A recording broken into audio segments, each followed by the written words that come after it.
कालच्या अर्थसंकल्पात मुख्यमंत्री देवेंद्र फडणवीस यांनी शेतकऱ्यांच्या हिताचे निर्णय घेतले असून सदरचा अर्थसंकल्प शेतकऱ्यांच्या हिताचा असल्याचं आणि विरोधकांना धडकी भरवणारा असल्याचं प्रतिपादन मंत्री संजय शिरसाट यांनी केलं आहे।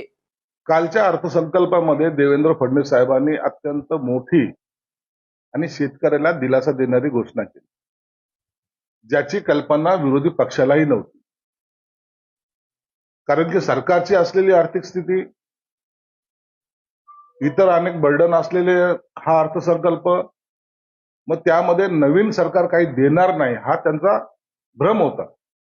आणि तो भ्रमाचा भोपळा देवेंद्र फडणवीस साहेबांनी फोडला आणि शेतकऱ्याला 2 लाखाची कर्जमाफीची घोषणा केली।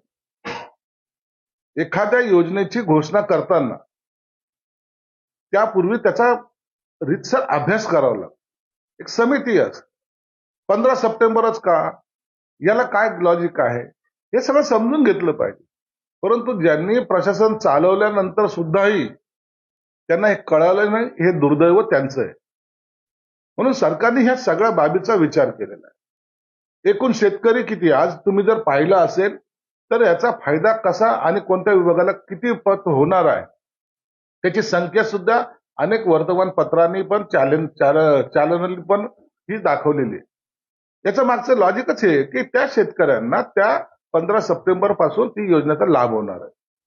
हा लाभ केव्हा होणार, केव्हा पैसे देणार आहे, काल घोषणा झाली मग आज आता जायचं का बँकेत, असं नसतं। त्याला एक ठराविक पिरियड जो आहे तो द्यावा लागतो, प्रोसिजर सगळी कंप्लीट करावी लागते। आणि मला वाटतं या महिनाभरामध्ये हे त्याच्या अर्थसंकल्पामध्ये जी तरतूद या तरतुदीनुसार त्यांना त्यांच्या खात्यावर ते पैसे निश्चितच वळती केले जातील। म्हणून शेतकरी हा मुळामध्ये आता मागे तुम्ही पाहिलं की अवकाळी पावसामुळे परेशान होता, त्याला जवळपास 20,000 कोटी रुपयाचा आपण कर्ज वाटप करण्याचा संकल्प केला, 17-18 हजार कोटी रुपये वाटले। त्याच्यानंतर सुद्धा शेतकरी त्या अडचणीतून बाहेर निघालाय का, तर त्याला दिलासा द्यायचं काम या सरकारने केलेलं। म्हणून याचं तर खरं तर अभिनंदन केलं पाहिजे, परंतु त्याच्यावरच प्रतिप्रश्न विचारून मग कधी होणार, काय होणार, अरे जे तुम्हाला शक्य झालं नाही ते हे सरकार करतंय। आणि म्हणून आत्ताची परिस्थिती पाहता मला वाटतं 1 महिन्याच्या आतमध्ये या सर्व प्रोसेस कंप्लीट होतील आणि त्यांना ते कर्जमुक्तीपासून दिलासा सुद्धा मिळेल। पंतप्रधान नरेंद्र मोदी हे ठाम आणि स्वाभिमानी नेतृत्व करत असून त्यांच्या प्रतिमेला धक्का लावण्याचा प्रयत्न काही विरोधकांकडून होत आहे। त्यामध्ये प्रकाश आंबेडकर एक पाऊल पुढे असल्याचं दिसून येत आहे, असं प्रतिपादन भाजप महाराष्ट्र प्रदेश उपाध्यक्ष अमर साबळे यांनी समाज माध्यमांवरती केलं आहे। प्रधानमंत्री नरेंद्र मोदीजी कुणाच्याही दबावाखाली काम करत नाही।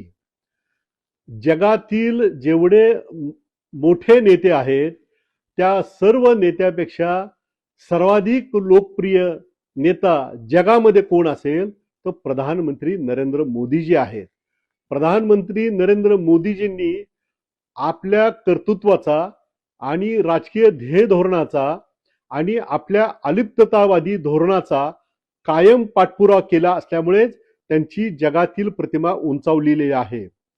त्यांच्या जगातील उंचावलेल्या प्रतिमेला गालबोट लावण्याचं पाप या देशातील विरोधी पक्ष करत आहेत आणि त्याच्यामध्ये प्रकाश आंबेडकर एक पाऊल पुढे आहे। भाजपचे माजी खासदार अमर साबळे यांनी प्रकाश आंबेडकर यांच्या विरोधात टीका केल्याचा आरोप करत वंचित बहुजन आघाडी आक्रमक झाली आहे। या वक्तव्याच्या निषेधार्थ क्रांती चौकात कार्यकर्त्यांनी त्यांच्या प्रतिमेला जोडे मारो आंदोलन केलंय। तसेच अमर साबळे यांच्या तोंडाला काळे फासणाऱ्याला 1 लाख रुपयांचं बक्षीस देण्याची घोषणा देखील करण्यात आली आहे। महाराष्ट्रामध्ये जे मुंबईला श्रीमती बाळासाहेब आंबेडकरांनी एसटी फाईलच्या संदर्भात जे आंदोलन मुंबईला केलं होतं, त्या आंदोलनाच्या विरोधात या ठिकाणी भाजपचा जो पाळीव कुत्रा आहे अमर साबळे, जो RSSचा पाळलेला कुत्रा आहे, त्यांनी जे स्टेटमेंट बाळासाहेब आंबेडकरांच्या विरोधात दिलं त्याची अवकाश नाही। जो हा हरामखोर अमर साबळे हा त्याची राज्यसभा वाचवण्यासाठी त्याला आणि काहीतरी तिकडून हड्डी भेटेल नरेंद्र मोदी कोण या उद्देशानं त्या हरामखोराने त्या ठिकाणी बाळासाहेब आंबेडकरांच्या विरोधात टीका केली। त्याच्या विरोधात आम्ही या ठिकाणी तीव्र निदर्शनं करतोय। आम्ही या सोशल मीडियाच्या माध्यमातून सांगतोय अशा हरामखोरांना या ठिकाणी नंतर खपवून घेतला जाणार नाही। या अमर साबळे ज्याही ठिकाणी दिसेल त्याला चपलानं मारण्यात येईल आणि त्याच्या तोंडाला काळं फासण्यात येईल आणि औरंगाबाद शहरात आणि युवक आघाडीच्या वतीने आम्ही सांगतोय की त्याच्या तोंडाला महाराष्ट्रामध्ये जो जिडा दिसेल त्याच्या तोंडाला काळं फासल्यानंतर मी स्वतः सतीश गायकवाड 1 लाख रुपये बक्षीस या ठिकाणी जाहीर करतोय. अमर साबळे जे एक कुत्र्याचे शकून आहे. तिला 100 दिवस जरी फुकणीमध्ये ठेवलं ना ती वाकडीन वाकडीच राहणार आहे. मी आपल्या माध्यमातून हे आवाहन करतो की अमर साबळे तुम्हाला राज्यसभा भेटावं म्हणून तुम्ही सगळे प्रयत्न केले. मागच्या वेळेस बी तुम्ही कोणाची दलाली, मला नाव नाही घ्यायचं, पण तुम्ही कोणाची दलाली करत होते, कोणाला बाया पुरवत होते म्हणून तुम्हाला ती राज्यसभाची जागा मिळाली. माझं या ठिकाणी आव्हान आहे की ज्या वेळेस बी तुम्ही संभाजीनगर औरंगाबादमध्ये येशाल तर तुम्हाला यावेळेस आम्ही इतके दिवस तुम्हाला काही म्हणलो नाही, परंतु आता तुम्हाला तुमची अवकात आणि तुमची जागा दाखवणार आहे. तुम्हाला वाटतं तुम्ही सत्तेत आहे, परंतु तुम्ही सत्तेत जरी असले तर तुमचा माज उतरवण्याची ताकद फक्त आंबेडकरी समाजामध्ये आहे. आणि आंबेडकरी फुले शाहू आंबेडकरांच्या विचारांचे जे कार्यकर्ते, जोपर्यंत आम्ही संविधानाला मानणारे आहे, जोपर्यंत आम्हाला समजतं तोपर्यंत आम्ही संपूर्ण 100% संविधानाच्या मार्गाने चालतो. परंतु जर हद्दीच्या बाहेर जर तुम्ही या पद्धतीनं जर बोलत असेल तर आम्हालाही अनेक लोकांना आम्ही सरळ केलेलं आहे आणि अमर साबळेला बी सरळ केल्याशिवाय आम्ही राहणार नाही. येणाऱ्या काळामध्ये अमर साबळे आले तर त्यांचा हिसाब केला जाईल. मित्रांनो, ही बातमी तुम्हाला कशी वाटली आमच्या कमेंट बॉक्समध्ये प्रतिक्रियेच्या स्वरूपात नोंदवायला विसरू नका. अशाच बातम्या बघण्यासाठी आणि अपडेट राहण्यासाठी आमच्या YouTube चॅनलला सबस्क्राईब करायला विसरू नका. धन्यवाद.